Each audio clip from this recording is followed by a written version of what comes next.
GT Holidays. GT Holidays, South India's #1 travel brand. Lion Dates. இது தரும் ஆரோக்கியம் இயற்கையானது. Lion Premium Dates. Rubilux Paints.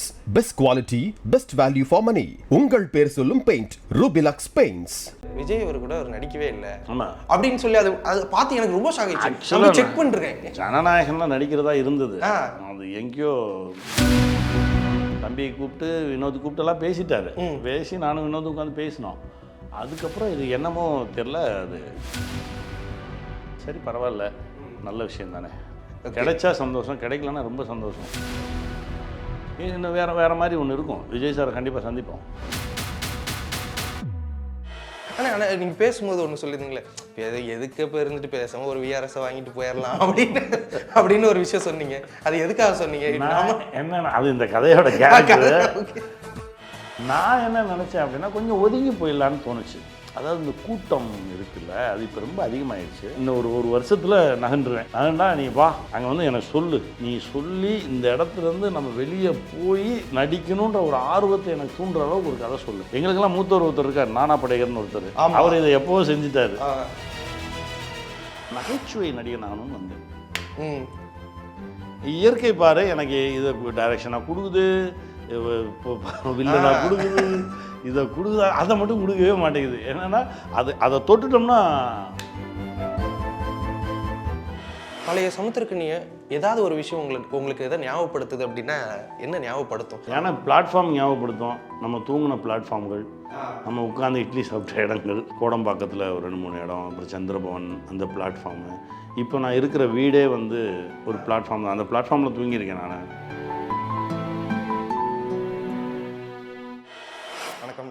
வணக்கம். எப்படி இருக்கீங்க? நல்லா இருக்கேன். நீங்கள் எப்படி இருக்கீங்க? ரொம்ப சூப்பராக இருக்குண்ணே. தடயம் சீரீஸோட ட்ரைலர் பார்த்தேன், எனக்கு ரொம்ப பிடிச்சிருந்தது. சீரீஸ் பற்றி பேசுறது, நிறைய விஷயங்கள் பேசுறதுக்கு முன்னாடி மேலே இதோட பிராண்டிங் எப்படின்னா, சமுத்திரக்கனிஸ் ஃபர்ஸ்ட் எவர் வெப் சீரீஸ் அப்படின்ற அந்த ஒரு விஷயம் போட்டு வச்சுருக்காங்க. எனக்கு என்னன்னா, அவர் பண்ணாத சீரீஸா இல்லை சீரியல் அப்படின்ற மாதிரி தான் எனக்கு இருந்துச்சு. ஆதி காலத்துலேருந்தே நம்ம இருக்கோமே ஸ்க்ரீனில். இது ரொம்ப சந்தோஷம். இது வந்து என்னென்னா, இது அதுக்கு அப்படி மேலே ஒன்று வச்சுருக்காங்க, வெப் சீரிஸ் அப்படின்றதுனால. அதனால் அந்த இடம் கொடுத்துருக்காங்க. சரி, சந்தோஷம். இல்லை எனக்கே இதுக்கு முன்னாடி பண்ணதே இல்லையோ அப்படின்ற மாதிரியான சந்தேகங்கள் வந்துச்சு. எவ்வளோ ஸ்மால் ஸ்க்ரீனில் நிறையா ஒர்க் பண்ணியிருக்கோம், பட் வெப் சீரிஸ் பண்ணல. வெப் சீரிஸ் இன்னொன்று பண்ணியிருக்கேன், அது இப்போ வராது. அது எனக்கு தெரிஞ்சு இன்னொரு 3-4 மந்த்ஸுக்கு அப்புறம் வரும். ஓகேண்ணே. அது அமேசானில் பண்ணியிருக்கோம். இல்லை இதுக்கு முன்னாடி ஏதாவது அப்ரோச் அந்த வெப் சீரிஸ்க்குலாம் வந்து நான் பண்ணலை. என்னென்னா, அவங்க கேட்ட தேதிகள் நமக்கு கிடைக்கல, நிறைய பிஸியாக இருந்ததுனால பண்ணல. இது வந்து வேறு வழி இல்லை. அந்த தம்பி கௌஷிக் கூப்பிட்டு இந்த கதையை சொன்னோடனே எனக்கு சரி போமே அப்படின்னு தோணுச்சு. ஓகே. எனக்கு என்னென்னா, நிறைய படங்கள்லாம் பண்ணிருக்கீங்க, சீரீஸ் பண்ணுவேன். இது ஏதாவது டிஃப்ரென்ஸ்லாம் இருக்குமாண்ணே? நம்ம ஒரு சீரீஸ் பண்ணுறதுக்கும் ஒரு நிறைய அப்படியான எல்லா இடத்துலையும் வேலை ஒன்று தான். நம்ம உண்மையாக வேலை பார்க்கணும், அவ்வளோதான். பேர் வேறையாக வச்சுக்கலாம். தீ தானே, அதை விளக்குலையும் ஏற்றலாம், மெழுகுவத்திலே ஏற்றிக்கலாம், அந்த மாதிரி தான். உழைப்பு ஒன்று தான், பேர் வேறையாக வச்சுக்கலாம். ஓகே. இப்போது இந்த படங்களுக்கும் வெப் சீரிஸ் அந்த ஓடிடியில் வரதுக்கும் என்ன ஒரு இதுனா, ரொம்ப ஒரு கௌரவமான விஷயங்களோ, ஏன்னா சென்சார் அந்த விஷயங்கள் அந்தளவுக்கு இல்லாதனால இன்னும் ஓப்பனாக காட்டப்படுது. சமுத்திரக்கனி அப்படின்னா அந்த ஒரு ஃபேமிலியாக எல்லோரும் உட்காந்து பார்க்கலாம்ப்பா அப்படின்னு. பட் இதில் நிறைய அந்த மாதிரியான ஒரு விஷயங்கள், அந்த கொலை கொஞ்சம் இருக்குது, மர்டர்ஸ் எல்லாம் இருக்குது. பட் நான் அந்த ஏரியா கொஞ்சம் ஆஃப்டர் மர்டர் தான் நான் என்கொயரிக்கு போனேன். அந்த மர்டர் எப்படி பண்ணியிருக்காங்கன்னு தெரியல. நாளைக்கு தான் பார்க்க போகிறேன். நாளைக்கு தான் நீங்களே பார்க்க போகிறீங்க? நாளைக்கு தான் அவங்க எல்லாரோடையும் சேர்ந்து உட்காந்து பார்க்க போகிறேன். சீரியஸ்லி. ஆனால் இப்போ இந்த ஆக்டிங் அப்படின்ற அந்த ஒரு விஷயம் இருக்குல்ல, என்னன்னா அந்த ஃப்ரேமில் பார்த்தாலே டக்குன்னு ஓகே சமுத்திரக்கனி என்ன, இதில் வேற ஒரு சமுத்திரக்கனி என்ன வரப்போறாரு அப்படின்ற அந்த ஒரு ஃபீலை கொடுத்துறீங்க. இதுலேயுமே வந்துட்டு ஒரு ஹைப்பராக உங்களோட ஆக்டிவிட்டீஸாக இருக்கட்டும், ஏன்னா உங்களை பற்றின அந்த கேரக்டரைசேஷனே அந்த ட்ரெய்லரில் நமக்கு காட்டிடுறாங்க. ரொம்ப ஒரு பிரெயினியான ஒரு பர்சன், விட்டியான ஒரு பர்சன் அப்படின்றதெல்லாம் காட்டும்போது ஒவ்வொரு படத்துக்கும் வித்தியாசம். அதுவும் வருஷத்துக்கு ஒரு படம் பண்ணால் பரவாயில்ல, வருஷத்துலேயே ஒரு 6-7 படம் உங்களுக்கு வந்தது. அப்படிங்கும்போது எப்படி அந்த ஒரு வித்தியாசத்தை கொடுத்துக்கிட்டே இருக்கீங்க? ஏன்னா பிஸியாக இருப்பீங்க. அப்படிங்கும்போது அது எப்படி பண்ணுறீங்க நீங்கள்? நம்ம திட்டமிட்டெல்லாம் செய்கிறதில்ல. அந்த இயக்குனர்கள் கொடுக்குற இன்புட்ஸு ப்ளஸ் நம்ம அதை உள்ளே வாங்கிக்கிறது தான். உள்ளே வாங்கிக்கும் போது நம்ம முகமே மாறிடும். இதை வந்து பண்ணும்போது என்ன நினச்சேன்னா, நான் அப்போ தான் வந்து ஹேர் கட்லாம் பண்ணிவிட்டு ரொம்ப குட்டியாக ஹேர் கட் வச்சுருந்தப்போ அப்போ தான் நான் சொன்னேன், இந்த மண்டையிலே பண்ணிடும்டா, இது கொஞ்சம் புதுசாக இருக்கும். ஏன்னா அவங்க சொன்ன கேரக்டருக்கும் சரியாக இருந்தது. ஒரு லைட்டாக எதை பற்றியும் கவலைப்படாத ஒருத்தன், எல்லாத்தையும் வந்து ரொம்ப லேசாக எடுத்துக்கிற ஒருத்தன். ஏன்னா அவன் பார்க்காத இழப்பே இல்லை. அவங்ககிட்ட வந்து நிறையா ஏமாற்றி பிடிங்கிக்கிட்ட அந்த டிபார்ட்மெண்ட்டு. ஏன்னா ஒரு துறையில் ஒரு எளியவன் ஏதாவது ஒரு பெருசாக சாதிச்சிட்டான் அப்படின்னா அதுக்கான அங்கீகாரம் அவனுக்கு போகாது. அதை கொஞ்சம் மேலே இருக்க ஆள் வந்து தனக்கானதாக மாற்றிக்குவாங்க. அது இந்த துறை மட்டும் இல்லை, எல்லா துறையிலையுமே அது இருக்குது. அதை வந்து நிறையா கொடுத்து டயர்டாகி ஒரு பசங்களுக்கு டியூஷன் எடுத்துக்கிட்டு ஒரு பொட்டி கடையை வச்சுக்கிட்டு ஒரு விஆர்எஸ் வாங்கிடலாம், இனிமேல் என்னத்தை இவங்களோட வாழ்ந்து பிரயோஜனம் இல்லைன்னு சொல்லி நினைக்கிற ஒருத்தன். அதான் எல்லாத்தையும் விட்டுட்டு அது ஒரு மாதிரி தூக்கி எறிஞ்சிட்டு இருப்பான்ல, அப்படி ஒருத்தன் அப்படின்னாங்க. அப்படி ஒருத்தன் சொன்னேன், இப்போ இப்படியே இருந்துருவோம், எப்படி இருக்கோமோ அப்படியே இருப்போம். ஏன்னா இப்போ கிட்டத்தட்ட நம்ம அந்த மனம் என்ன சொல்லுவோம், அதாவது போதும் என்னத்தை போய் இவங்களோட மல்லு கட்டிக்கிட்டு அப்படின்ற ஒரு உளவியல், அந்த உளவியலில் தான் இருக்கும். அப்படியே பண்ணுவோண்டா அப்படில்ல. அதை வந்து ஃபஸ்ட்டு ஃபோட்டோ எடுத்த உடனே நான் சொன்னேன், கரெக்டாக இருக்கான் அவன் வந்து. அதனால தான் சொல்லேன், நீங்கள் சொன்ன மாதிரி ஒரு 42 படைப்பில் காவல்துறை அதிகாரியாக நடித்தாச்சு. ஆனால் நீங்கள் ஒரு ஃபோட்டோ காட்டினா சொல்லிடலாம் இந்த படம்னு. ஆனால் அப்படி அதில் ஒரு சின்ன ஒன்று இருக்கும், ஏதோ ஒன்று இருக்கும். அது வந்து நம்ம கையில் இல்லை. நம்ம இயக்குனர்கள் நமக்குள்ளே இன்ஜெக்ட் பண்ணும்போது நம்ம எப்படி உள்வாங்கிக்கிறோமோ அதில் மாறும் அந்த முகம், அந்த நம்ம லுக்கு, நம்முடைய எல்லாமே அதில் மாறும். ஆமாம், அதில் நம்ம கண்ணே சொல்லிடும் இது இந்த படம் அப்படின்னு. சீரியஸ்லி. ஆனால் இப்போ எனக்கு உங்களை பற்றி பேசும்போது பார்க்கும்போது எனக்கு ரொம்ப ஆச்சரியமாக நான் நினைக்கிறது என்ன அப்படின்னா, ரீசெண்ட் டைமில் எங்கே திரும்பினாலும் நிறைய பீம்ஸ்லாம் கூட பார்த்துருப்பீங்க. வேறு தெலுங்கு படத்தில் ஏதாவது ஒரு படத்தை திடீர்னு பாஸ் பண்ணால் அவர் தான் இருப்பார் அப்படின்ற மாதிரியான ஒரு இதாக இருக்கும். ஏதாவது ஒரு கெட்டப்பில் எங்கேயாவது நீங்கள் இருப்பீங்க, தெலுங்கு படமாக இருக்குது, தமிழ் படமாக, அப்படி இவ்வளோ பிஸியாக இருக்கிறீங்க. மலையாளமாக இருக்கட்டும், தெலுங்கு, தமிழ்னு போகும்போது. ஆனால் அப்பயும் ப்ரொமோஷன் வந்து இன்டர்வியூ கொடுக்குறீங்க. இவ்வளோ பிஸியாக இருக்கவங்க யாரும் அதுக்கு ஒரு டேட் கொடுக்க மாட்டாங்க, வரமாட்டாங்க.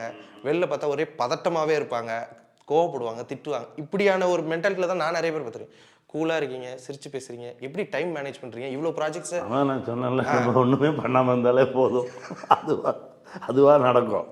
இங்கே பிரச்சனை என்னென்னா, எல்லாமே நான் தான் பண்ணுறேன்னு நினச்சிக்கிட்டு இருக்கிறதுனால தான் இவ்வளோ சிக்கணும். நம்ம எதுவுமே பண்ணல, ஏதோ ஒன்று நம்மளை பிடிச்சி தள்ளுது. நம்ம வந்து உண்மையாக இருந்துருவோம். நம்ம உண்மையாகவும் நேர்மையாகவும் இருந்தோம்னா இந்த கூட்டிகிட்டு போகிற சக்தி சரியாக கூட்டிகிட்டு போகும். நம்ம உழப்பினோம்னா அது கொஞ்சம் முட்டுச்சந்தில் கொண்டு போய் விட்டுட்டு போயிடும். அதனால் நம்ம உண்மையாக இருப்போம் அப்படின்னா அது அழகாக கூட்டிகிட்டு போகும். அவ்வளோதான். நான் நிறைய நம்புகிறேன், பிரபஞ்சத்தை நம்புகிறேன், நிறைய உண்மையாக இருக்கணும்னு நினைப்பேன், முடிஞ்ச வரைக்கும் உண்மையாக இருப்பேன். அது வந்து அதனால தான் நான் பாட்டுக்கு எனக்கு தேவைப்படும் போது எல்லாமே, இப்போ ஒரு விஷயம் எனக்கு இல்லை அப்படின்னு நான் நினைக்கவே மாட்டேன். எனக்கு இது வேணும் அப்படின்னு நான் நினச்சேன்னா அது எனக்கு வந்துடும், கொண்டு வந்து கொடுத்துருவாங்க. அந்த மாதிரி ஒரு இடத்துல தான் இப்போ நம்ம இருக்கோம். அந்த மாதிரி ஒரு பிரபஞ்ச சக்தியோடு தான் நம்ம தொடர்பில் இருக்கோம். அப்படின்றப்ப நம்ம சந்தோஷமாக போயிட்டு வந்துட்டு இருக்க வேண்டியதானே. ஓகே. ஆனால் நீங்கள் பேசும்போது ஒன்று சொல்லியிருந்தீங்களே, எதுக்கு இப்போ இருந்துட்டு பேசாமல் ஒரு விஆர்எஸை வாங்கிட்டு போயிடலாம் அப்படின்னு ஒரு விஷயம் சொன்னீங்க. அது எதுக்காக சொன்னீங்க? என்னன்னா, அது இந்த கதையோட கேரக்டர். நான் என்ன நினச்சேன் அப்படின்னா, கொஞ்சம் ஒதுங்கி போயிடலான்னு தோணுச்சு. அதாவது இந்த கூட்டம் இருக்குல்ல, அது இப்போ ரொம்ப அதிகமாகிடுச்சு. என்னுடைய நண்பர் கிஷோர் வந்து இப்போ அந்த மாதிரி ஒரு வாழ்க்கையை வாழ்கிறார். அவர் தான் எனக்கான எக்ஸாம்பிள். அவர் என்ன சொல்லுவார்னா, கனி என்கிட்ட நல்ல காற்று இருக்குது, நல்ல உணவு இருக்குது, நல்ல குடி தண்ணீர் இருக்குது. இப்போ யார் பணக்காரன், யார் கோடீஸ்வரன், யார் செல்வந்தன்? நான் தான். இங்கேருந்து நான் வெளியே வர்ற அளவுக்கு, இங்கேருந்து வெளியே வந்தேன்னா நீ கொடுக்குற உணவை சாப்பிட்ணும், என்னுடைய காலம் விரயமாகும், நான் வச்சுருக்கக்கூடிய அந்த ஒரு சிஸ்டம் இருக்குல்ல அதை பிரேக் பண்ணணும்.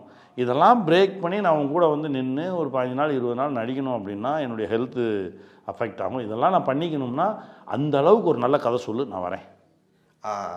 புரியுது. அந்த மாதிரி தளத்துக்கு நம்ம நகன்றணும் அப்படின்றது தான் மெதுவாக நகண்டுக்கிட்டு இருக்கேன். இப்போ நகர்ந்துக்கிட்டு இருக்கேன். இன்னும் ஒரு வருஷத்தில் நகண்டுருவேன். நகண்டா நீ வா, அங்கே வந்து எனக்கு சொல்லு, நீ சொல்லி இந்த இடத்துலேருந்து நம்ம வெளியே போய் நடிக்கணுன்ற ஒரு ஆர்வத்தை எனக்கு தூண்டுற அளவுக்கு ஒரு கதை சொல்லு.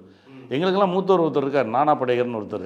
அவர் இதை எப்போவோ செஞ்சுட்டாரு. காலா பண்ணும்போது அவர் சொல்கிறார், போதும்னு போதும்னு முடிவெடு, அழகாயிடுவேன் அப்படின்பாரு. ஓகே. போதும்னு முடிவெடுத்துட்டாலே நீ அழகாயிடுவேன். நீ அந்த முடிவை எடுக்காதனால தான் அதுன்னு சொல்லி பல இலக்குகள் வச்சு ஓடிட்டு கிடக்குற. போதும்னு டிசைட் பண்ண. நான் சொன்னேன், நீங்கள் எல்லாம் சம்பாதிச்சுட்டு 2-3 வருஷம் கழிச்சு நான் சொல்கிறேன் அப்படின்னு. ஆனால் 2-3 வருஷம் கழிச்சு இன்னும் சொல்லலை நம்ம. அதனால் சீக்கிரம் சொல்லணும். ஓகே. ஆனால் 2 விஷயம் என்னென்னா, சினிமாவில் போகணும், நான் படங்கள் டைரக்ட் பண்ணணும், நடிக்கணும், நிறைய இலக்குகள், இப்படி பண்ணணும் அப்படி பண்ணணும், இது ஒரு மனநிலை. இப்போ என்ன சமுத்திரக்கனி சொல்கிறாரு அப்படின்னா, போதும் நான் வந்து இதாக இந்த 2 மனநிலையும் எப்படி ஏற்படுது, அதுக்கு தானே வந்தோம். இது அதற்கான அனுபவங்கள் தான். இப்போ ஒன்று இருக்குது நம்ம தேவைப்பட்ட. ஆக்சுவலாக நான் தேடி வந்து இன்னும் அடையலைன்னு தான் தோணுது. எப்படின்னா, நான் ஆக்சுவலாக ஒரு நகைச்சுவை நடிகன் ஆகணும்னு வந்தேன். இயற்கை பாரு எனக்கு இதை டைரக்ஷனாக கொடுக்குது, இப்போ வில்லனாக கொடுக்குது, இதை கொடுக்குதா, அதை மட்டும் கொடுக்கவே மாட்டேங்குது. என்னென்னா அதை தொட்டுட்டோம்னா ரைட் ஓகே, அந்த மாதிரி ஒரு நகைச்சுவையாக ஒரு 10 படம் 20 படம் பண்ணி எல்லாத்தையும் சந்தோஷமாக சிரிக்க வச்சிட்டோம்னா திருப்தி அடைஞ்சிடும் மனசு அப்படின்றனால அதை இன்னும் கொடுக்கவே இல்லை. நான் அதை நோக்கி தான் இப்போ தேடிக்கிட்டே இருக்கேன். ஓகே, இப்போ அதுதான் நம்ம தேடி வந்தது. இப்போ தேடி பிடிக்கணும், அதுக்கு தான் காத்துட்ருக்கோம். அதுதான் உங்களோட இது ஆரம்பத்தில் அதுதான் நீங்கள் முதல்ல நான் 92 வந்து இறங்கும்போது நீங்கள் சீரியல்லே கிட்டத்தட்ட அந்த இதெல்லாம் சீரியலில் பண்ணியிருப்பேன். நிறையா நாகா சார் சீரியலில் ரமணி வர்சஸ் ரமணி இதெல்லாமே ஒரு நகைச்சுவை தான் பண்ணியிருப்போம். 92 நான் அலையும் போது 93 94 வந்து தேடின ஒவ்வொரு ஆஃபீஸ்லையும் போய் காமெடி தான் நடித்து காட்டுவேன். நகைச்சுவையாக எல்லாருக்கும் நடித்து காட்டி. ஆனால் காலம் பார்த்து இப்படி எடுத்துகிட்டு வந்து பயங்கரமான வில்லனா சுப்பிரமணியபுரத்தில் தம்பி கொண்டு வரான். அதுக்கப்புறம் ஈசன் போலீஸ் ஆஃபீஸர் ஆக்குறான். அப்படியே வந்து அன்னைக்கு ஈசனில் போட்ட காக்கி யூனிஃபார்மு இப்போ வரைக்கும் வந்துட்டுருக்கு. ஆனால் நம்ம தேடி வந்ததுன்றது அந்த நகைச்சுவை. நிறைய பேர் சிரிக்கணும், சந்தோஷமாக இருக்கணும், அவ்வளோ பேர்த்த சிரிக்க வைக்கணும் அப்படின்றது தான் கனவு. அதற்கான கதாபாத்திரத்துக்காக தான் காத்துட்ருக்கேன். வந்துருச்சு அப்படின்னா, அப்படி ஒரு 10-20 படைப்புகள் பண்ணிட்டோம் அப்படின்னா கன்ஃபார்ம் விஆர்எஸ். ஓகே. ஆனால் எனக்கு என்னென்னா, எம்ஜிஆர் மகனில் நீங்கள் அதை தான் பண்ணியிருப்பீங்க, எனக்கு ரொம்ப பிடிக்கும் அது. இதுலேயே முயற்சி பண்ணோம். இதில் காலாவிலையும் பண்ணியிருக்கோம். நம்ம ரஜினி முருகன்லேயே ஆரம்பிச்சிருப்போம். ரஜினி முருகன்லேயே வேற ஒரு டின்ட்டில் ஒன்று பண்ணியிருப்போம். எம்ஜிஆர் மகன் வந்து நான் ரொம்ப ஆசைப்பட்டேன், இது சரியான தளத்தில் வந்து நின்றுரும் அப்படின்னு. அது எங்கேயோ டிஸ்டர்ப் ஆயிடுச்சு. அதனால தான் சரி வெயிட் பண்ணுவோம், வரட்டும். பட் அதில் உங்கள் கேரக்டர் ஹியூமராக தான் இருக்கும். ஹியூமராக தான் இருக்கும். போய் சேரணும்ல. அது வந்து இதில் போயிடுச்சு, ஸ்ட்ரெயிட்டாக தேட்டருக்கு வராமல் ஓடிடியில் போயிடுச்சு. அந்த ஒரு ரீச் இதாச்சு. இப்போது நிறைய இது சாதனை எல்லாருக்குமே ஏதோ ஒரு விஷயம். இப்போ நீங்கள் சொன்னீங்களே, எனக்கு அந்த மாதிரி நான் ஒரு காமெடி ரோல் பண்ணேன், அதில் ஒரு 10-20 படம் பண்ண வேறு சொன்னேன். இன்றைக்கி நான் உட்காந்து யோசிக்கும்போது, ஓகே சமுத்திரன் ஆல்ரெடி நான் உங்களை எடுத்திருக்கேன், இன்றைக்கி எடுக்க போகிறோம், இன்னும் ஒரு விஷயம் நம்ம அவர்கிட்ட கேட்கல அப்படின்னு சொல்லிட்டு இருக்கும்போது, எல்லாமே அவர் பண்ணிட்டாரு, படங்கள் பண்ணிட்டாரு, டைரக்ட் பண்ணிட்டாரு, ஆக்ட் பண்ணிட்டாரு. அப்படிங்கும்போது நிறைய லெஜெண்டரி ஆக்டர்ஸ் கூட நடிச்சிருக்கீங்க. ரேரஸ்ட் அப்படின்னு போட்டு விஜய் அவர் கூட அவர் நடிக்கவே இல்லை அப்படின்னு சொல்லி அதை பார்த்து எனக்கு ரொம்ப ஷாக் ஆயிடுச்சு. செக் பண்ணுறேன், ஜனநாயகம்லாம் நடிக்கிறதா இருந்தது, அது எங்கேயோ அது இல்லை, நமக்கு இருந்திருந்தா வந்திருக்குமே. ஆமாம், இல்லை, அதனால வரல, அவ்வளோதான். ஓகே. தம்பியை கூப்பிட்டு வினோத் கூப்பிட்டெல்லாம் பேசிட்டாரு. பேசி நானும் வினோத் உட்காந்து பேசினோம். அதுக்கப்புறம் இது என்னமோ தெரில, அது கரெக்டாக அது அமையலை. ஓகே, அமையலை. சரி பரவாயில்ல, நல்ல விஷயம் தானே, கிடைச்சா சந்தோஷம், கிடைக்கலன்னா ரொம்ப சந்தோஷம். ஏன்னா அது தாண்டி வேற ஒன்று இருக்குது அப்படின்றத தேடுறவங்க தான் நம்ம. இன்னும் வேற மாதிரி ஒன்று இருக்கும். விஜய் சாரை கண்டிப்பாக சந்திப்போம். இல்லை எங்கே எப்படி அது தெரியல, சந்திக்கிறீங்க. ஓகே. ஆனால் இப்போ ரீசெண்டாக சசிகுமார் ஒரு போன வாரமாக அதுக்கு முந்தின வாரமாக இன்டர்வியூ எடுத்திருந்தேன். அப்போ அவர்கிட்ட ஒரு விஷயம் கேட்டேன், ஆனால் ரொம்ப அமைதியாக இருங்க, வாழ்க்கையை பற்றி சும்மா யோசிப்போம். ஆரம்ப காலகட்டத்தில் நீங்களும் சமுத்திரக்கனி இன்னும் நல்லா ஜாலியாக இருந்திருப்பீங்க, சுற்றிருப்பீங்க, பேசியிருப்பீங்க, நிறைய விஷயங்கள் கொண்டாடி இருப்பீங்க வாழ்க்கையை. ஒரு கட்டத்துக்கு மேலே நீங்கள் ஒரு பிஸியஸ்ட் ஆக்டர் ஆயிடுறீங்க, அவர் தெலுங்கு மலையாளம் தமிழ் அங்கே ஒரு பிஸியஸ்ட் ஆக்டர் ஆயிடுறாரு. 2 பேரும் இப்போ சந்திச்சுக்கிறீங்களா, பேசிக்கிறீங்களா, அந்த ஒரு ஃப்ரீயாக இருக்க முடியுதா, 2 பேரும் சேர்ந்து படம் பண்ணலாம் யோசிக்கிறீங்களான்னு சொல்லும்போது, ஆமாம் அதை நான் ரொம்ப மிஸ் பண்ணுறேன், ஆரம்ப காலகட்டங்களில் ரொம்ப மிஸ் பண்ணுறேன். இப்போ ஒரு படம் பண்ணுறோம், இப்போ ஒரு கதை சொல்லியிருக்காரு, எனக்கு ரொம்ப பிடிச்சிருக்கு அப்படின்னு சொல்லிட்டு 2 பேர் பண்ணுறோன்னு அவர் என்கிட்ட ரிவீல் பண்ணிட்டாரு. இப்போ நான் அதே கேள்வி உங்கள்கிட்ட கேட்குறேன், நீங்கள் மிஸ் பண்ணுறீங்களா? அதான் கண்டிப்பாக. ஆக்சுவலாக அவனோடு இருந்தால் எனக்கு வந்து என் தாயோடு இருக்கிற மாதிரி ஒரு மகிழ்ச்சி அப்படி இருக்கும். அவன் வந்து அவ்வளவு தூரம் பார்த்துக்குவான், அப்படி பார்த்துக்குவான். 2 பேரும் ஒரே சோஃபா செட்டில் தான் உட்காந்துருப்போம். அப்படியே பேசிகிட்டு இருக்கும்போதே கொஞ்சம் நேரத்தில் இங்கிட்டு தலை வச்சு நான் கால் நீட்டுவேன், அங்கிட்டு தலை வச்சு அவன் கால் நீட்டுவான், இந்த கால் அவன் இந்த கால் மேலே கிடக்கும், அந்த கால் இந்த கால் மேலே கிடக்கும். இப்படியே ஒரு ஒரு 7-8 மணி நேரம் ஒரே இடத்துல அப்படியே கடந்து பேசிகிட்டே இருப்போம். ஒரு டீ வரும், காப்பி வரும், அப்படியே குடிக்க, அப்படியே சாப்பாடு வந்து அங்கேயே உட்காந்து சாப்பிட, அப்படியே தான் இருப்போம். இப்படி தான் இருந்தது.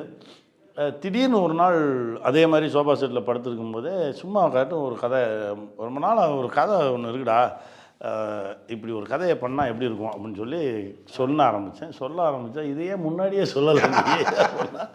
சொல்லி முடித்தோடனே சொன்னாங்க இதை பண்ணுவோம் அப்படின்னா, சரி வா பண்ணுவோம் அப்படின்னா, அநேகம் இந்த ஆண்டு அதுக்கான படப்பிடிப்பு ஆரம்பிச்சிருவோம்னு நினைக்கிறேன். ஓகேண்ணே.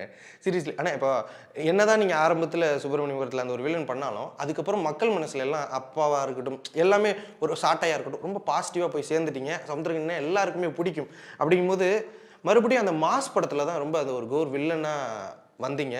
அதுக்கப்புறம் தான் அந்த தெலுங்கு பக்கம்லாம் போயிட்டு நிறைய வில்லன் அளவைகுண்டபுரம்லாம் கம்மி பண்ணுங்க. இது சம்வாட் அந்த மாசன்கிற மாசலாமணி உங்களுக்கு அந்த ஒரு டிரான்ஸ்ஃபர்மேஷன் கொடுத்துச்சா, இல்லை எதனால அந்த தெலுங்கு பக்கம் அது ஒரு நெகட்டிவ்? இல்லை, எது கிடைச்சாலும் போகிறது தான். என்னன்னா நம்ம எல்லாத்தையும் அட்டன் பண்ணி பார்த்துடணும் அப்படின்னு நினைக்கிறது தான். ஆக்சுவலாக RRR தான் முதல்ல உள்ளே போனோம். RRR தான் முதல்ல நம்ம தெலுங்கு படம் சைன் பண்ணது. ஆனால் நமக்கு முதல்ல ரிலீஸ் ஆனது வந்து அலா வைகுண்டபுரம்ல. அது வந்து எப்படின்னா ஒரு பெரிய விஷயம் நடந்தது. அலா வைகுண்டபுரம்ல வந்து 15 நாள் தான் ஷூட்டிங்கு. டைரக்டர் சார் திருவிக்ரமண்ணா என்கிட்ட சொல்கிறாரு, படத்துலேயே 15 நிமிஷம் தான் வருவீங்க, ஆனால் எல்லோரும் உங்களை கவனிப்பாங்க அப்படின்னாரு. இது போதும் சார் வாங்க பண்ணுவோம் அப்படின்னு சொல்லிட்டு தான் ஆரம்பித்தோம். அதுதான் கொண்டு வந்து அப்படி நிறுத்துச்சு. மனோபாலா அண்ணன் ஒரு வாட்டி ஒரு இன்டர்வியூ கேட்கும்போது, டேய் கனி, நாங்கள்லாம் தெலுங்கு இண்டஸ்ட்ரியில் வாசல் வழியாக போகிறோம், பின்வாசல் வழியாக போகிறோம், ஜன்னல் வழியாக போகிறோம், நீ தான்டா நடு வீட்டில் நங்குன்னு குதிச்சு அப்படின்னாரு. அது உண்மை தான். என்னென்னா தவிர்க்க முடியாத ஒரு இடத்துக்கு கொண்டு போய் அந்த அலா வைகுண்டபுரம்ல வச்சிருச்சு. அதுக்கு இப்போவும் திருவிக்ரமண்ணாவுக்கு நன்றி சொல்லிக்கிட்டே தான் இருக்கணும். அதற்கு பிறகு வந்தது எல்லாமே எல்லாரோடையும் நடிச்சிட்டேன், எல்லாரோடையும் படம் பண்ணியாச்சு. இப்போது பாலகிருஷ்ணா சாரோட ஒரு ப்ராஜெக்டு பண்ண போகிறோம். ஒரு அற்புதமான ஒரு இண்டஸ்ட்ரி, ஒரு நல்ல ஒரு பயணம். ஆனால் நான் தேடிட்டு இருக்கிறது, அங்கேயும் அதுதான் சொன்னேன் ஒரு டைரக்டர்கிட்ட, சார் ஹியூமர் பண்ணும் சார், என்னை பார்த்தாலே ரொம்ப சீரியஸாக ஒரு வாத்தியார் போலீஸ்காரர் அப்பா இப்படி ஆக்கிட்டாங்க சார், ஹியூமர் பண்ண சார் அப்படின்னு தான் சொன்னேன். நடக்கும், பண்ணும். ஓகே. ஆனால் இப்போ பாலச்சந்தர் அவர்களை உங்களுக்கு குரு அப்படின்னு சொல்லலாம். அப்போ போகும்போது அந்த சமயத்தில் நான் சில விஷயங்கள் ஆச்சரியமாக பார்க்குறதுன்னா, அப்போவே என்ன மேக்ரோ சீரீஸ், மேக்ரோ தொடர்கள் இதெல்லாம் இப்போ அதை வந்து இன்ஸ்டாகிராம்லேயோ இல்லை ஷார்ட்ஸ்லையோ தொடர்கள் பண்ணிருக்கேன். மைக்ரோ தொடர்கள், மேக்ரோ சிந்தனைகள். இது எப்படிங்க அது ஒரு 20 வருஷத்து 25 அப்போ பண்ணியிருக்காங்க. எப்படி அது தோணுச்சு, அதை எப்படி எக்ஸிக்யூட் பண்ணாங்க, நீங்கள் கூட வந்திருப்பீங்களே, ஸோ அதை சொல்ல முடியும். அது வந்து என்னென்ன கைலாசம் சார் தான். கைலாசம் சார் வந்து இப்போ நடந்துட்டு இருக்க இந்த விர்ச்சுவல் ஸ்டுடியோஸ் அப்போவே போட்டவர். அதாவது பில்டிங் எதுவுமே வேணாம், நீங்கள் இமேஜினேஷன்லேயே ஆக்ட் பண்ணு, நான் எல்லாம் ரெடி பண்ணி தரேன் பேக்ரவுண்டுன்னு சொல்லி அப்போவே பண்ணவர். கைலாசம் சார் வந்து மிகப்பெரிய அறிவாளி. கைலாசம் சாரும் நாகா சாரும் அப்புறம் சந்துரு அண்ணன், 3 பேரும் சேர்ந்து ஒரு பெரிய பெரிய மாற்றங்களை கொண்டு வந்தாங்க. அதே மாதிரி நாகா சார் வந்து பார்த்திங்கன்னா மர்மதேசமெல்லாம் பார்த்தீங்கன்னா அந்த சாயந்தரம் 8:30 மணிக்கு புதன்கிழமை 8:30 மணிக்கு தமிழ்நாடு மொத்தத்துலேயும் ஒரே சவுண்டு, குதிரை ஓடுற சவுண்டு கேட்கும். அதுதான் வந்து ஒரு பெரிய வியப்பை உண்டாக்குன ஒரு டீம். அவங்க 3 பேரும் அப்போவே பண்ணதான் இப்போ மெகா பண்ணியாச்சு, இந்த சீரியல் பண்ணியாச்சு. அது மைக்ரோ சீரிஸ் பண்ணுவோம், திங்கக்கிழமை ஆரம்பித்து வெள்ளிக்கிழமை முடிச்சுடுவோம். ஒரு படத்துக்கான கண்டென்ட் மைக்ரோவில் தான் நான் முதல்ல டைரக்டர் ஆனேன். நான் 5 மைக்ரோ பண்ணேன். அதுக்கப்புறம் தான் நான் அண்ணின்னு ஒரு மெகா சீரியல் பண்ணேன், அப்புறம் நான் டைரக்ட் பண்ணேன். அது வந்து கைலாசம் சாருடைய சிந்தனை தான். கண்டிப்பாக. ஆனால் இப்போ எனக்கு உங்கள் கரியரில் உங்களுக்கு நிறைய முக்கியமான படங்கள், நீங்கள் ஆச்சரியப்படுற படங்கள் உங்களுக்கு இருக்கும். அப்படிங்கும்போது எனக்கு ரொம்ப பர்சனல், எனக்கு வந்து ரொம்ப சின்ன வயசுலேருந்து எனக்கு விஜயகாந்த் சார் ரொம்ப பிடிக்கும். பட் உங்களோட டைரக்ஷனில் சார் சமுத்திரக்கனி என்ன என்றைக்குமே சொல்லிக்கலாம்ல, நான் வந்து கேப்டன் சாரை வச்சு படம் எடுத்துட்டேன், நிறைஞ்ச மனசை ரொம்ப பெருமையாக அவர் சொல்லுவார்ல. ஏன்னா எனக்கு இப்போ வரைக்குமே ஒரு வருத்தம் என்னென்னா, விஜயகாந்த் சார் என்னால் இன்டர்வியூ பண்ண முடியாமல் போயிடுச்சுன்னு எனக்கு ஒரு வருத்தம். நீங்கள் அதை எந்த அளவுக்கு லக்கியாக நினைக்கிறீங்க? நான் விஜயகாந்த் சார் படம் நான் வந்து அதுதான் என்னன்னா, கேப்டன் வந்து சாதாரணமான மனிதர் கிடையாது, ஒரு அபரிவிதமான ஒரு மனுஷன். அவரோட ஒரு 65 நாள் இருந்ததெல்லாம் வந்து இறைவன் கொடுத்த வரம் தான். 65 நாளும் இந்த சமூகத்தை பற்றி அவர் ஒரு முறையாவது பேசிடுவார், இந்த சொசைட்டியை பற்றி பேசிடுவார், இந்த மக்களுக்கு ஏதாவது செஞ்சிடணும், எவ்வளோ இன்னசென்ட்டாக இருக்காங்கடா, ஏதாவது செய்யணும், ஒரு ஊழல் இல்லாத ஒரு அரசை உருவாக்கிடணும்னு பேசினார். அவ்வளவு தூரம் எல்லாரும் மேலேயும் ஒரே மாதிரி அன்பு செலுத்தக்கூடிய ஒரு மனுஷன். இப்போது அவர் இல்லைன்றதெல்லாம் நான் இன்னும் ஒத்துக்கவே இல்லை. நான் அண்ணனோட மரணத்துக்கு கூட போகல. நான் வந்து என்னால் அதை எடுத்துக்கவே முடியல. இல்லை, அவர் இருக்கார், அண்ணன் இருக்கார், நான் அவரை அப்படி தான் பார்க்குறேன். நான் இன்டர்வியூவில் கூட சொல்லியிருந்தேன், ஒரு பாட்டி ஒன்று ஓடி வந்தால் விடமாட்டேன்றாங்க, எல்லோரும் மறித்து இப்படியே பிடிச்சி நிற்கிறாங்க. விட்றா அப்படின்னாரு. ஓடி வந்து கட்டி பிடிச்சிட்டு அப்படியே நாடியெல்லாம் பிடிச்சிட்டு, ரேஷன் கடையில் அரிசி குறையா போடுறான், நீ வந்து அடிக்கணும் அப்படிலாம் அடிக்க முடியாது, நான் எலெக்ஷனில் நிற்பேன், அப்போ ஓட்டு போடு, அதுக்கப்புறம் வந்து அடிப்போம் போ சொல்லிவிட்டு சாப்பிட்டு போ, டேய் சாப்பாடு போட்டு ஒரு 500 ரூபா கையில் கொடுத்து அனுப்பணும். அதுதான் அண்ணன். அதுதான் அண்ணன். எல்லாரையும் ஒரு கிட்டத்தட்ட ஒரு 1000 பேர் நின்று கத்திக்கிருந்தாங்கன்னா 1000 பேர்த்தையும் தனியாக நின்று சமாளிக்கிற ஒரு மனுஷன். ஏய் அப்படின்னு அதில் 2 பேர் பேரை வேற சொல்லிடுவார். பேரை சொல்லிட்டா கத்துறவெல்லாம் பேசாமல் இருந்துக்கலாம். அவ்வளவு தூரம் மெமரி. 3 பக்கம் வசனம் நான் படிக்கிறேன், அப்போ வாங்கி கூட பார்க்க மாட்டார். நான் படிக்க சொல்கிறேன் இன்னொரு வாட்டி சொல்லு, இன்னொரு வாட்டி சொல்லு, வா போகலாம், அப்படியே நடிப்பார். என்ன மாதிரி ஒரு ஒரு மெமரி பவர், என்ன மாதிரி ஒரு மனுஷன், எவ்வளோ பேரை நேசிக்கிற மனுஷன். அதே மாதிரி எல்லாத்தையுமே திட்டமிட்டு செய்வார். வர சொல்லு, சண்டே வராங்களா, ரசிகர் மன்றத்துலேருந்து வருவாங்க, ஊர்லேருந்து வருவாங்க, எல்லாரோடைய நின்று ஃபோட்டோ, எல்லாருக்கும் உணவு, அந்த சாப்பாடுன்னு ஒரு விஷயம் இருக்குல்ல, அது வந்து அவரை மாதிரி கொடுத்த மனுஷன் யாருமே கிடையாது. அவருடைய இழப்பு பெரிய இழப்பு, நம் தமிழ் சமூகத்துக்கே மிகப்பெரிய இழப்பு. ஆனால் இப்போது நிறைய படங்கள் இப்போ சில பேருக்குலாம் இருக்குல்ல, அவங்க இந்த டேரக்ஷனில் நடித்தா சூப்பராக நடிப்பாங்க, டக்குன்னு மற்றதில் போனால் அந்தளவுக்கு பெருசாக இருக்குண்ணே. ஒருத்தரோட நடித்தா ரொம்ப ரேப் ஒர்க் ஆகும், அவங்க இன்னொருத்தரோட நடிக்க போனால் அந்த எனக்கு அந்த வகையில் எனக்கு தம்பி ரமேஷ் சார் எக்ஸ்ட்ராடினரியான பெர்ஃபார்மர். அதை தாண்டி உங்கள் கூட வந்தால் அவர் ஏதோ ஸ்கை ஹைக்கு போன மாதிரியான உங்கள் கூட நடிக்கும் போது மட்டும் ரொம்ப அழகாக இருக்கும் அதை பார்க்கும்போது. அது என்ன காம்பினேஷன் உங்களுக்கும் அவருக்கும்? அது 2 பேரும் ஒரே அலைவரிசையில் வந்தவங்க தான், 2 பேரும் ஒரே மாதிரி அவங்கவுங்க கையை ஊண்டி அவங்கவுங்க எந்திரிச்சவங்க தான். ஏன்னா சாட்டை படம் பார்த்துட்டு இன்ட்ரோல் பிளாக் அப்போ அண்ணன் தேம்பி அழுகிறாரு. என்னண்ணே அப்படின்னா, இல்லைடா எங்கேயோ கிடந்தோம், எங்கேயோ இருந்தோ வந்து இன்றைக்கி நம்ம 2 பேரும் திரையில் நிற்கிறோம், கை தட்டுறாங்க. இதுக்கு முன்னாடியெல்லாம் யார் கூடவோ போய் எங்கெங்கேயோ திட்டு வாங்கிட்டு அடி வாங்கிட்டு இப்படி இப்போ முதன்மை கதாபாத்திரத்தில் 2 பேர் நிற்கிற மாதிரி ஒரு படைப்பு வந்திருக்கு. அந்த படைப்பில் நடிக்கிற அளவுக்கு நம்ம உயர்ந்திருக்கோம். அதை பார்த்து ஜனங்களும் கை தட்டுறாங்களே அப்படின்னு சொல்லி தேம்பி அழுகிறாரு. அதுதான் எங்கள் 2 பேர்த்தையும் பிடிச்சி இறுக்கமாக்குச்சு. அதற்கப்புறம் அண்ணன் அப்படின்னா அண்ணன் தான். அதில் வந்து அண்ணன் புள்ளன்னா அண்ணன் மயந்தேன். அது வந்து ஆத்மார்த்த ரீதியாகவே அது ஆயிடுச்சு. அது வந்து அதே மாதிரி எழுதும்போதே இப்போ அண்ணன் நினச்சி எழுதுனேன்னா அவர் என்ன அலைவரிசையில் பேசுவார்னு எனக்கு தெரியும். அதில் தான் எழுதுவேன் நான். அதை ஒன்றும் முன்ன பின்ன மாற்றவே வேண்டாம். நம்ம எழுதுனது அவர் பேசினாலே அவர் விதத்தில் தான் இருக்கும். அது வந்து அது ஒரு சிலருக்கு தான் அது அமையும். இதே மாதிரி சசிக்கு எழுதுனா என்ன எழுதணும்னு தெரியும், சசி என்ன நடிப்பான், அவனுக்கு என்ன மாதிரி எழுதணும் அப்படின்றதும் தெரியும். அந்த மாதிரி ஒரு 2-3 பேர் இருக்காங்க. நம்ம எழுதும்போது அந்த அலைவரிசைக்குள்ளே வருவாங்க. ஒவ்வொரு இடத்துக்கு போயிடுறோம் வாழ்க்கையில். இப்போ நம்ம ஒரு இருப்பிடம் இருக்குது, பழைய சமுத்திரக்கனியை ஏதாவது ஒரு விஷயம் உங்களுக்கு எதாவது ஞாபகப்படுத்துது அப்படின்னா என்ன ஞாபகப்படுத்தும்? ஏதாவது ரோட்டில் எங்கேயாவது போகும்போதோ இல்லை யாராவது? ஆனால் பிளாட்ஃபார்ம் ஞாபகப்படுத்தும். நம்ம தூங்கின பிளாட்ஃபார்ம்கள், நம்ம உட்காந்து இட்லி சாப்பிட்ட இடங்கள், நம்பர் 14 செகண்ட் மெயின் ரோடு நான் தங்கியிருந்த இடம், கோடம்பாக்கத்தில் ஒரு 2-3 இடம், அப்புறம் சந்திரபவன் அந்த பிளாட்ஃபார்மு. இப்போ நான் இருக்கிற வீடே வந்து ஒரு பிளாட்ஃபார்ம் தான். அந்த பிளாட்ஃபார்மில் தூங்கியிருக்கேன் நான். அந்த இடத்துல ஸ்டுடியோ, செந்தில் ஸ்டுடியோஸ் இருந்துச்சு. அந்த ஸ்டுடியோக்கு வெளியில் அந்த பிளாட்ஃபார்மில் ஆக்சுவலாக வந்து அப்போ வந்து கட் அவுட் கலாச்சாரம் இருந்த காலகட்டத்தில் எங்கள் பிரதர் ஒருத்தர் கட் அவுட் வரைவார். ஏசுநாதர் கட் அவுட் வரைகிறோம் சென்னைக்கு வந்த புதுசில். நான் தான் அவருக்கு அசிஸ்டண்ட்டு, பெயிண்டிங்லாம் வச்சுட்டு நிற்பேன். இப்போ பாதி ஏசுநாதர் வரைஞ்சாச்சு. இப்போ அவரை பிளாட்ஃபார்மில் தான் படுக்க வச்சுருக்கோம். இப்போ துணைக்கு யாராவது படுக்கணும்ல, எவனாவது வந்து ஏதாவது பண்ணிட்டு போயிட்டா என்ன செய்யுது அப்படின்னா நான் படுத்துக்கிறேன் துணைக்குன்னு சொல்லி நான் ஒரு 3 நாள் அந்த பிளாட்ஃபார்மில் தூங்கினேன். அது பக்கத்தில் தான் செந்தில் ஸ்டுடியோஸ். அந்த இதை இடித்து கட்டினாங்க, பில்டிங் கட்டுறாங்கன்றப்போ இங்கே ஒரு வீடு வாங்கினா நம்ம தினம் வீட்டுக்குள்ளே போகும்போது இந்த பழசை மறக்காமல் போகும்ல அப்படின்னு சொல்லிட்டு அங்கே வீடு வாங்கினேன். அங்கே தான் இப்போ இருக்கேன் நான். என் பிள்ளைங்களுக்கும் பிள்ளைங்களுக்கும் தெரியும் அந்த இடத்த தினம் நீங்களும் பார்க்கணுண்டா, அப்பா இங்கேருந்து தான் வந்தான்றது உங்களுக்கும் தெரியணுண்டா அப்படின்னு சொல்லி அந்த வீட்டில் இருப்பேன். இந்த மாதிரி நிறைய இடம் சென்னையில் ஒரு 4-5 பில்டிங்ஸில் லிஃப்ட்டு செட் பண்ணுவாங்கள்ல, லிஃப்ட்டு ஆப்ரேட்டர் கிடையாது, லிஃப்ட்டை வந்து பில்டிங்லேயே கட்டிக்கிட்டு இருக்கும்போதே லிஃப்ட் அசம்பிள் பண்ணுவாங்க. அப்போ நம்ம மேலே இருந்து சுற்றணும், மேலே உச்சியிலேருந்து அந்த ரோப்பில் கையில் வச்சு தான் சுற்றணும். அப்போ ஒவ்வொரு ஃப்ளோருக்கும் போய் அந்த ஃப்ளோரில் எல்லாமே ஃபிக்ஸ் பண்ணுவோம். அந்த மாதிரி நான் ஒர்க் பண்ண ஒரு 4-5 பில்டிங் இருக்குது. அந்த பில்டிங் ராஜாண்ணாமலைபுரத்தில் 2 பில்டிங் இருக்குது, கோவூர் பக்கத்தில் ஒரு இடத்துல ஒரு பில்டிங்கில் இருக்குது, அப்புறம் நுங்கம்பாக்கத்தில் ஒரு பில்டிங் இருக்குது. இதெல்லாம் போய் பார்க்கும்போது அந்த இடத்த கிராஸ் பண்ணும்போது தெரியும் இந்த இடத்துல நம்ம அந்த லிஃப்ட்டு நம்ம தான் செட் பண்ணது அப்படின்றது. அப்புறம் 2-3 கல்யாண மண்டபம் இருக்குது. அந்த கல்யாண மண்டபத்துலாம் சமையல் வேலைக்கு போயிருக்கோம். கேட்ரிங் வாடகை கொடுக்குறது காசு இல்லாட்டா கேட்ரிங் போயிடுறது. அங்கே போனால் முதல்ல பட்டைக்கிட்டே போட்டு முதல் ஆளாக நம்மளை தான் விடுவாங்க அந்த ஊர் ஆகிக்கிறதுக்கு. அந்த கேட்ரிங்கு. அப்புறம் ஒரு சில கல்யாண மண்டபத்தில் வந்து பொம்மையை மாட்டிக்கிட்டு நின்னது, இந்த கோமாளி பொம்மை, அதெல்லாம் போராளி படத்துலேயே வச்சுருப்போம்.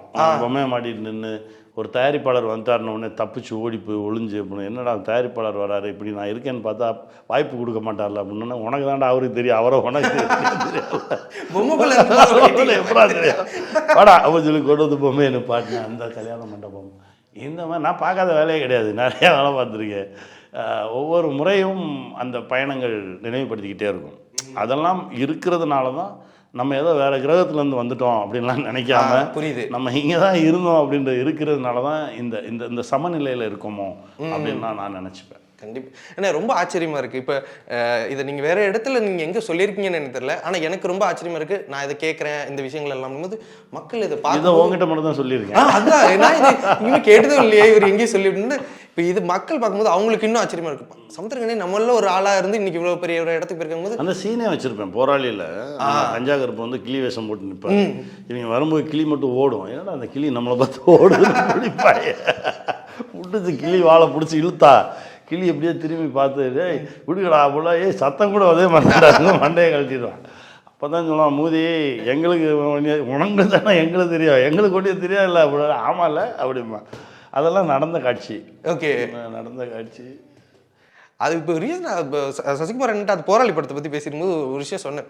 ஆனால் இந்த ஸ்விக்கி சொமேட்டோக்கெல்லாம் நீங்கள் தான் ஃபஸ்ட்டு அந்த படத்தில். அது பெரிய ஆச்சரியம் என்னென்னா, படம் ரிலீஸ் ஆன உடனே நம்ம படத்தை பார்த்துட்டு ஒரு தம்பிங்க, ஒரு 11 தம்பிங்க, கல்லூரி முடிச்ச தம்பிங்க சொன்னானா சார் அதை சொன்னார். அது வந்து முழுக்க சமுத்திரக்கனி திங்க் பண்ணது. ஒருத்தர் அதை பார்த்துட்டு ஒரு 10 பேர் பண்ணிட்டு இருந்தாங்க இன்ஸ்பயர் ஆகி. அதெல்லாம் வந்து எங்கள்கிட்ட இது பண்ணாங்க, நாங்கள் ஆர்டர் போட்டோம். அது பண்ணி நம்ம ஆர்டர் போட்டு ஒரு பொக்கே கொண்டு வர சொல்லி அந்த பொக்கே சர்ப்ரைஸாக அவங்களுக்கே கொடுத்தோம். ஆமாம், அதுதான் இன்னைக்கு வந்து ஸ்விக்கி சொமேட்டோ எல்லாம் புரியுதுன்னு நிறைய பேருக்கு ஒரு இன்ஸ்பிரேஷனாக இருந்துட்டு இருக்குங்கண்ணே. கண்டிப்பாக தொடர்ந்து முடிந்த வரைக்கும். அதாவது இந்த எல்லாரும் அவங்கவுங்க தளத்துலேருந்து தான் போராடுறாங்க. சமூகத்தை நேசிக்கிறவங்க எல்லா இடத்துலையுமே இருக்காங்க. இப்போ பத்திரிகை துறையில் இருக்கிறவங்க அந்த இடத்துலேருந்து, இப்போ ஒன்றை மாதிரி இருக்கிறவங்க ஒன்று இடத்துலேருந்து போராடுறாங்க. என்ன மாதிரி இருக்கிறவங்க எழுதி கலைத்துறையில் இருக்கிறவங்க இதில் போகிறாங்க. எப்படி ஒவ்வொருத்தரும் அங்கங்கே இருந்து இயங்குறதுனால தான் இந்த சமூக சங்கிலி சரியாக பிடிச்சிட்டு நிற்கிது. இங்கே வந்து யாரோ ஒருத்தர் மட்டுமெல்லாம் கிடையாது. அதுலேயும் எளிமையான மனிதர்களால் தான் அந்த சமூகம் இயங்கிட்டு இருக்கு. அவங்களால தான் மழையே பெய்யுது. ஏதோ பெரிய இடத்துல வந்து பயங்கரமாக வந்து ஆசி புரிகிறவங்கலாம் கிடையாது. இவர்கள் தான் அந்த இறைவன், இவர்கள் தான் அந்த ஆசி. இவர்களால் மட்டும்தான் அந்த சமூகம் இயங்கிட்டு இருக்கு. நிறைய நல்லவங்க இருக்காங்க நம்ம சொசைட்டியில். நீங்கள் நம்ம பார்க்குற கிரிமினல்ஸ், இந்த ஃபோனில் பார்க்குற இம்சைகள்லாம் இருக்குல்ல, இதெல்லாம் 1% கீழே தான்.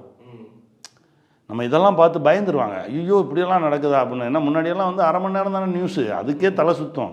இப்போ ஒவ்வொரு செகண்டும் நியூஸு திறந்தா நியூஸாக தான் இருக்குது, திறந்தா பிரச்சனையாக தான் இருக்குது. இவ்வளோ பிரச்சனையை பார்த்தா மனிதன் எப்படி நார்மலாக இருக்க முடியும்? அதனால் இது 1% தான். இந்த 1% பார்த்து பயந்துட வேண்டாம். ஏகப்பட்ட மனிதர்கள், நல்ல மனிதர்கள் இருக்காங்க. இந்த சமூகத்தை நேசிக்கிறவங்க இருக்காங்க. அவர்களால் மட்டும்தான் இந்த உலகம் அமைதியாக சுற்றிக்கிட்டு இருக்கு. அதனால் மகிழ்ச்சியாக இருப்போம். கண்டிப்பாக. ஆனால் இப்போ தொடர்ந்து எல்லாரு கூடயுமே ஒரு இது செக்மெண்ட் விளையாண்டுருக்கேன். உங்கள் கூடயுமே விளையாடலாம் அப்படின்னு சொல்லிட்டு. என்னன்னா என்ன செக்மெண்ட்டு? பிளைண்ட் ரேங்கிங்னா உங்களோட படங்கள், நீங்கள் நடித்த படங்கள், ஓகேவா? பிளைண்ட் ரேங்கிங்னா இப்போ 10 படத்தை சொல்லிட்டு அதுக்கப்புறம் இதை ரேங்க் பண்ணுங்க, 1ஆம் பிளேஸ் 2ஆம் பிளேஸ் 3ஆம் பிளேஸ் அப்படின்னு சொல்லி 10 பிளேஸ் கொடுக்கணும். அப்படி கிடையாது. நான் ஒரு சொன்னேன் அப்படின்னா டக்குன்னு நீங்க அந்த 10 பிளேஸ்க்குள்ள இந்த பிளேஸ் இந்த படத்தை கொடுத்துடலாம் அப்படின்னு சொல்லிட்டு நீங்க கொடுத்துட்டீங்கன்னா அடுத்த இல்ல அது வம்பு இல்லைன்னு. அதுதான் ஒரு என்டர்டைன்மெண்ட். உங்களுக்கு டைரக்டர் எழுதுன்னு நினைப்பாங்களே, அப்படி இல்லைன்னு ஃபன்னா இருக்கும். சொல்லு. பிளைண்ட் ரேங்கிங் ஆஃப் சமுத்திரக்கனி அண்ணாஸ் மூவிஸ். விஐபி 10ல ஏதாவது ஒரு இடத்தை கொடுத்துருங்க. 5வது இடம். ஓகே. ரஜினி முருகன் 7.5 முக்கியம். ரஜினி முருகனுக்கு 6. ஓகே. காந்தா ஐயா. காந்தா 1 ஃபீல் பண்ணுவீங்கன்னா என்ன இவ்வளோ சீக்கிரம்? அப்பா வச்சுக்கோ, அப்பாவை 8 வச்சுக்கோ. ஏன்னா அது உங்க படம் அப்படின்னா. காலா அலியப்பன். காலா 2. ஓகே. அலியப்பன்லாம் தயாளன் சாட்டை 8 கொடுத்தோமா, 9 வச்சுக்கோ. 9 என்னன்னு? ஓகே. அதெல்லாம் இருக்கட்டும். நம்ம படம் தான், நம்ம படம் தான், சமாளிச்சுப்பேன். டான் 4. ஓகே. சுப்பிரமணியபுரம் கணக்கு 3. ஐயோ அண்ணா இது எனக்கு ரொம்ப ஃபேவரட். விசாரணை முத்துவேல். அது ஏவா அந்த ஒண்ணுக்கு மேல வச்சுக்கிறா நினைச்சேன் நீங்க இந்த மாதிரியான ஒரு இதுதான் பண்ண போறீங்க. இதை விட இப்ப நீங்க ஃபீல் பண்ண போற ஒரு விஷயம் வரும். வடசென்னை குணா. அவனுக்கு டபுள்ஏ கொடுத்து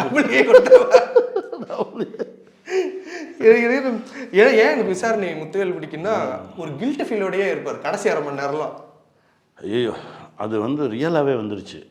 அது என்ன ஆச்சுன்னா அந்த அவங்க 3 பேர்த்த எப்படி சாகடிக்கலாம் அப்படின்னு பேசுகிற ஒரு காட்சி டைரக்டர் உள்ளே வராரு. வந்து அவர் இப்படியே என்ன சார் அப்படின்னா எனக்கு ஒரு மாதிரி கில்ட்டியாக இருக்குது, நான்லாம் வந்து மொத்த கில்ட்டியெல்லாம் சுமக்க முடியாது, வாங்க எல்லோரும் ஷேர் பண்ணிக்கோங்க, இதுதான் டைலாகு இது யார் யார் என்னென்ன பேச போகிறீங்க. நான் அப்படியே உட்காந்துருக்கேன். என்னங்க சும்மாவே உட்காந்துருக்கீங்க, இப்போ நீங்கள் இப்படி ஒரு இடத்துல முத்துவேல் இடத்துல நீங்கள் வந்தால் நீங்கள் என்ன செய்வீங்க? நான் இப்படியே தான் உட்காந்துருப்பேன். அப்போ அப்படியே இருங்க, அந்த 4 வரி அடிச்சிரு அப்புறம் எனக்கு எழுதி வச்சிருந்த டைலாகே அடித்தாச்சு. அடிச்சுட்டு நான் அப்படியே தான் உட்காந்துருந்தேன். அது அங்கேருந்து ஆரம்பிக்கும் பாருங்கள் அந்த கில்ட்டு. அது படத்தில் இல்லை, படம் பார்க்குற பார்வையாளர்களுக்கும் அது வந்து அது ரொம்ப அதுவாக நடந்துருச்சு. அதுவாக நடந்து எடுத்துகிட்டு போச்சு அந்த படைப்பு. அதுவும் ஒரு டேரக்டர் இருப்பார்ல, அது கவுண்டமணி சார் கூட ஒருத்தர் இருப்பார். அவரு தான் அதில் இன்னொரு கான்ஸ்டபிளாக நடிச்சிருப்பார். அவர் என்ன சொல்லுவார்னா ஒரு உயிரை அப்படியே எடுக்கிறது பாவங்க. ஈரமதாசன் அவரு அது எவ்வளவு கேஷுவலா டைரக்டர். அவரோட டைரக்டர் இங்கிட்டு பார்த்தா இவர் சிட்டிசன் டைரக்டர் அவரு இருப்பாரு. ஐயோ இந்த உள்ள இருக்க என்ன மேனேஜர் சந்திரன். ஆமா எனக்கு அது ரொம்ப எனக்கு பிடிக்கும் அந்த படம். அதுல உங்க கேரக்டர் அந்த கடைசி அதாவது படம் முடிஞ்சிருச்சு. படம் முடிஞ்சா கடைசி ஒரு 30 நாள் நைட் ஷூட்டே பண்ணி டேயே பார்க்கல, பகல் பூரா தூக்கம், அப்படியே எழுந்திரிச்சு போயிட்டு இப்போ ஷூட்டிங்கெல்லாம் முடிஞ்சிருச்சு. ஷூட்டிங் முடிஞ்சால் என்ன பண்ணுறதுன்னு தெரில, கை காலெல்லாம் நடுங்குது. கிளைமேக்ஸ் எடுத்ததுலேருந்தே அந்த ஷிவர் வந்துருச்சு. ஒரு வாரம் டே பூரா தூங்குகிறோம், நைட்டு பூரா முழிச்சே உட்காந்துருக்கோம். வீட்டில் பார்த்தா என்ன அப்படின்றாங்க. என்ன ஒரு அப்படியே அது சரியாகிறதுக்கு ஒரு மாதம் ஆச்சு. கண்டிப்பாக எங்களுக்குமே அந்த படத்துலேருந்து வெளியே வர ஒரு வாரம் ஆயிடுச்சு. அண்ணே நிறைய விஷயங்கள் பகிர்ந்துக்கிட்டீங்க. உங்களுடைய நேரத்திற்கும் கருத்திற்கும் நன்றிண்ணே. ரொம்ப மகிழ்ச்சி, சந்தோஷமா இரு. நன்றிண்ணே. சரியா. GT Holidays. GT Holidays, South India's #1 travel brand. லயனா டேட்ஸ். இது தரும் ஆரோக்கியம் இயற்கையானது. லயனா பிரீமியம் டேட்ஸ். ரூபிலக்ஸ் paints, best quality best value for money. உங்கள் பேர் சொல்லும் பெயிண்ட் ரூபிலக்ஸ் பெயிண்ட்ஸ்.